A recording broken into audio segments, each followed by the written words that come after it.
하나님께서는 하나님을 믿고 의지하는 백성들에게 결코 낙심을 주지 않으시고요. 언제나 위로의 하나님, 평안의 하나님의 본원이 되실 것입니다. 그러므로 하나님의 백성들은 하나님을 믿고 의지하며 그 어떠한 어려움이 닥친다 할지라도 보자감이 없는 자비와 은총을 입게 되어지는 것입니다. 앞절에서 밝혔던 미가는 믿을 바가 못 되는 친구 관계나 이웃 관계를 반대하면서 몇 안 되는 경건한 사람들에게 각성을 촉구하고 있었고, 또한 오직 이스라엘의 구원자에게만 전적으로 의지하라 라고 격려를 하고 있습니다.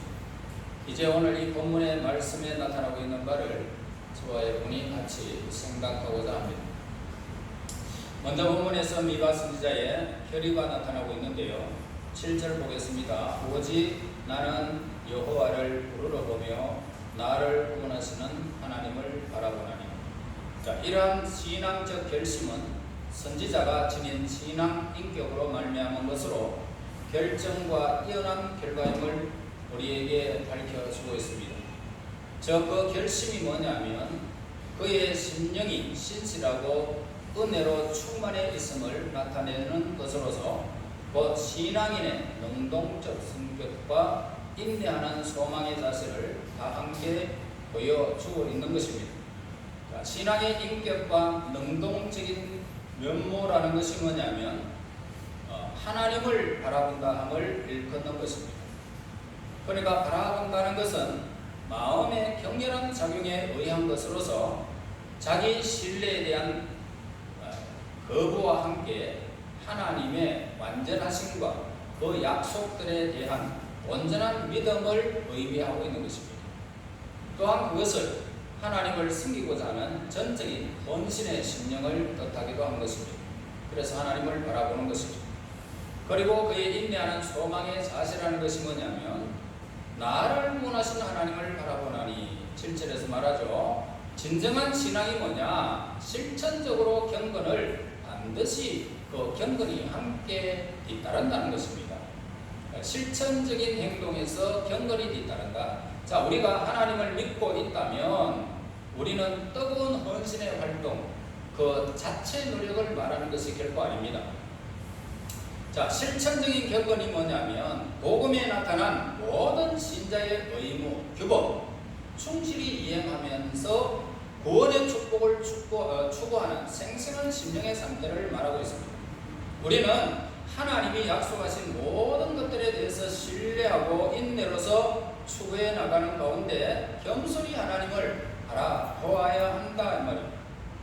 또한 미가 선지자는 확신이 나타나고 있는데 나를 구원하시는 하나님을 바라보나니 나의 하나님이 나에게 귀를 기울이시리로다.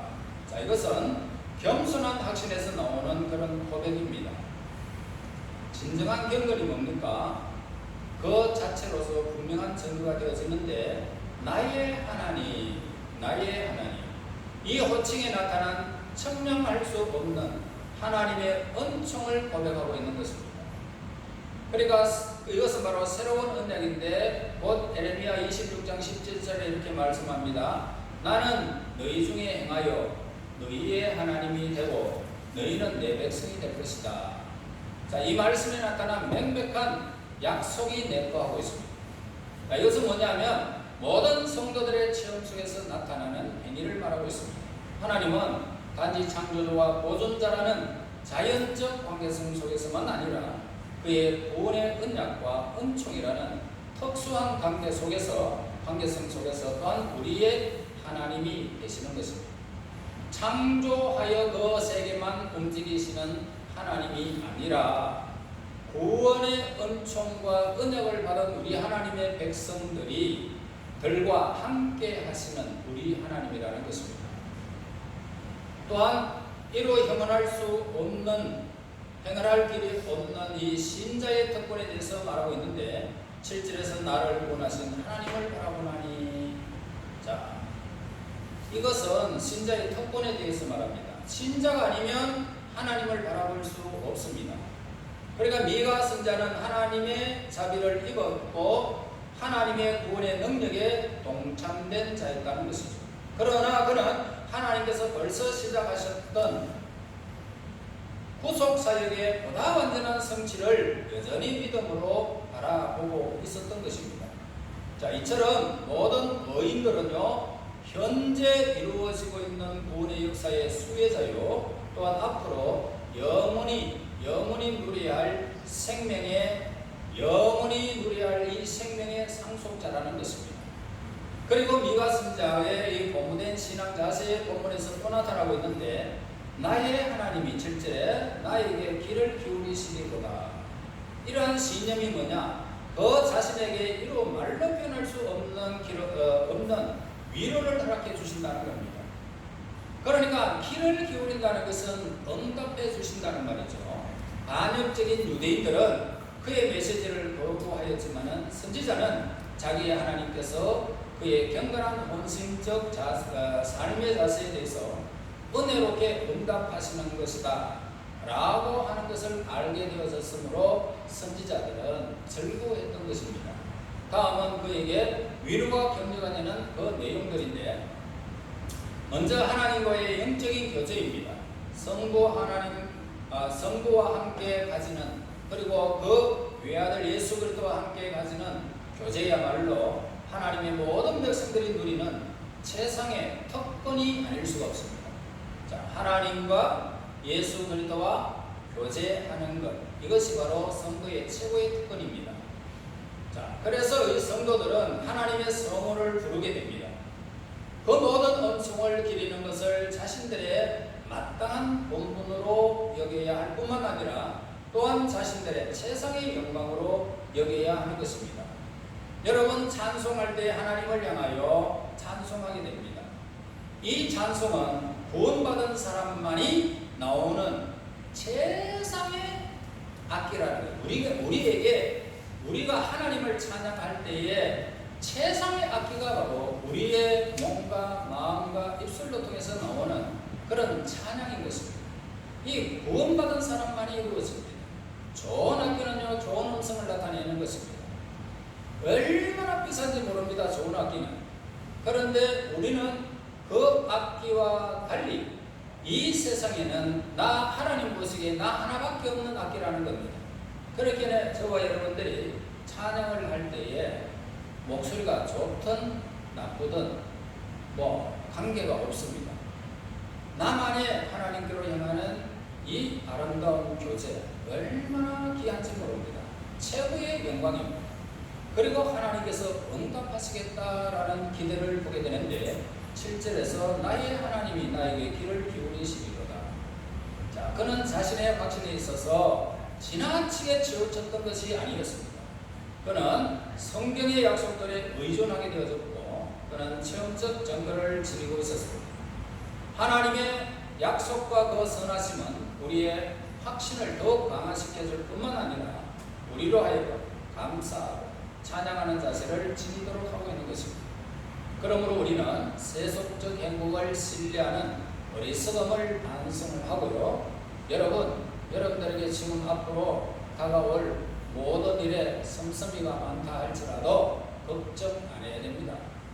세상 일에 염려하는 것만큼 이렇게 어리석은 사람은 없습니다. 그러므로 우리가 구원을 위하여 하나님을 바라보아야 함을 우리에게 가르쳐 주는 것입니다. 그리고 믿음은 세상을 이기는 승리입니다. 하나님은 그러한 믿음의 하나님은 우리의 믿음의 대상자죠. 하나님의 말씀은 믿음이 자리 잡을 수 있는 근거가 되는 것입니다. 그리고 확신과 평강과 확정은 그러한 믿음에서 얻어지는 열매들인 것입니다. 하나님께 자신을 전적으로 저와 여러분이 이렇게 의탁할 때에 영혼은 하나님 안에서 안전함을 누리게 됩니다.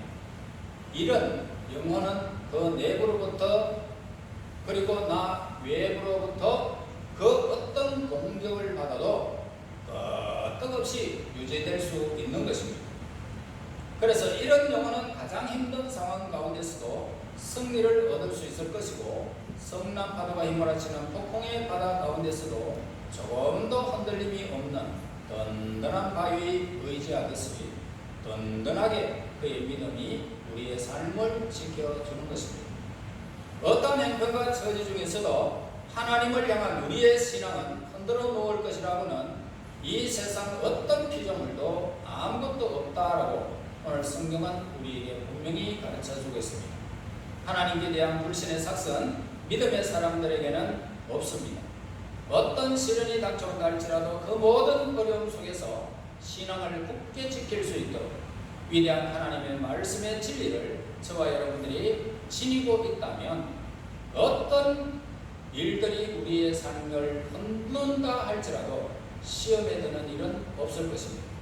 성경의 모든 가르침은 하나님을 믿는 신앙에서 잘못됨이 없고 실망될 것이 없다는 것을 우리에게 확신을 시켜주고 있습니다.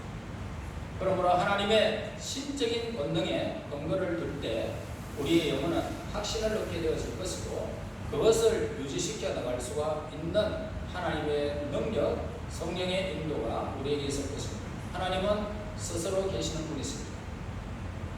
그러므로 하나님께서는 부족함이 있을 수가 없습니다. 그분은 모든 것에 있어서 충만합니다. 그분의 성품에는 조금도 허물이 있을 수가 없습니다. 그분은 모든 선한 것으로 이 세상을 가득하게 채우고 앞으로도 우리 하나님의 백성들을 위하여 예비된 그 나라는 부족함이 없을 것입니다. 그분의 모든 성품들은 우리의 모든 필요와 요구를 들어주시고 채워주심에 있어서 전혀 부족함이 없음을 성경에서 확정시켜 주고 있는 것입니다.